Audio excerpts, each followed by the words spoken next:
Mr. Enrique Florencio, Secretary General of the Association of Development Financing Associations in Asia and the Pacific, Council members of the Association of Development Finance Institutions Malaysia, ADFIM, Ms. Namita Vikas, founder and CEO of auctusESG, fellow eminent speakers and experts from auctusESG, and respected guests and participants from around the world. Welcome to Malaysia, and welcome to this high-level webinar on financing the blue economy, blending public and private finance. Let me first say how grateful I am to each and every one of you for joining us here today. This impressive turnout shows the importance and necessity of focusing on one of the key issues in sustainable development, the blue economy. The growth of the blue economy, especially in Malaysia, is possible in a number of areas, especially fisheries, aquaculture, marine culture, coastal tourism, marine biotechnology, and ocean energy. While some of these sectors will require little encouragement and additional governance, others need more and better planning to achieve their full potential and return more sustainable outcomes. Ambitious governance reform can help the coastal communities to develop its aquaculture sector to generate jobs, especially for women in rural areas where employment prospects are challenging. Providing technical knowledge of marine ecosystems, legal certainty, and security to attract private investments are key success factors for these programs.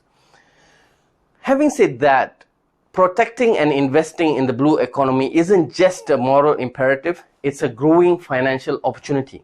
Managed appropriately, it can create a win-win for the environment and the health in emerging market economies, especially here in Malaysia. Prior to the COVID-19 pandemic, the ocean economy was expected to double from 2010 to 2030 to reach $3 trillion and employment for 40 million people. It has a critical role to play in pivoting the global economic system towards rebuilding ocean prosperity, restoring biodiversity, and regenerating ocean health. The market has already witnessed the exponential growth of sustainable finance and the emergence of diverse instruments based on green or social use of profits or sustainability targets. Momentum is now building for blue finance among investors, financial institutions, and issuers globally.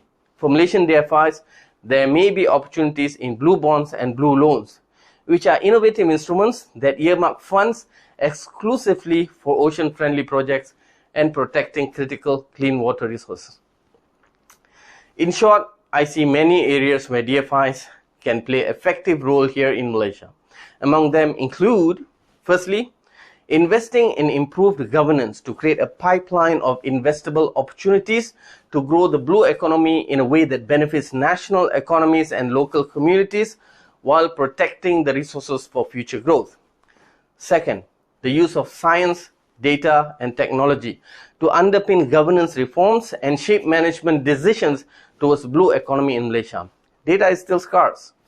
Third, improving market infrastructure and access to create more sustainable outcomes that benefit the poor. This means building on market demand for sustainable seafood to create incentives for good practices and drive new investment opportunities related to sustainably managed fisheries and aquaculture.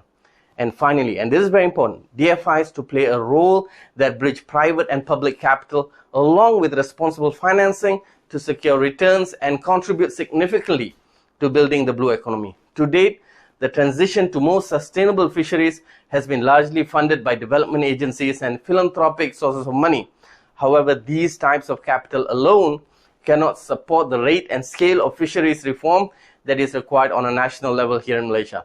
A growing number of investors are looking for opportunities that support positive social and environmental impacts, and DFIs can help to bridge them to the source. Today, we bring recognized speakers from around the world in various time zones to share their experience in this crucial subject matter, as well as sharing the trend that we hope to see for the future. We have speakers from Germany to India to Philippines today. Today's webinar is an important step in mobilizing the broad support needed to return this strategy into practice. The various actors here today, DFI executive, businesses, civil society, regulators, supervisors, central banks, and others, all of us have a part to play. The webinar will give us ideas and experience for us to set out the way forward. I hope that you will leave here inspired by the ideas you have heard and equipped with arguments to convince others back in your organization and countries. And I invite you all to act as ambassadors for blue economy, financing and investment. I also hope that the participants will engage with the speakers throughout today's webinar, and we have provided Q&A opportunities for each session. With that note, I would like to conclude my speech by encouraging the delegates to participate. I wish everyone a successful, safe and fruitful webinar. Thank you. A very good evening. Assalamu alaikum warahmatullahi wabarakatuh.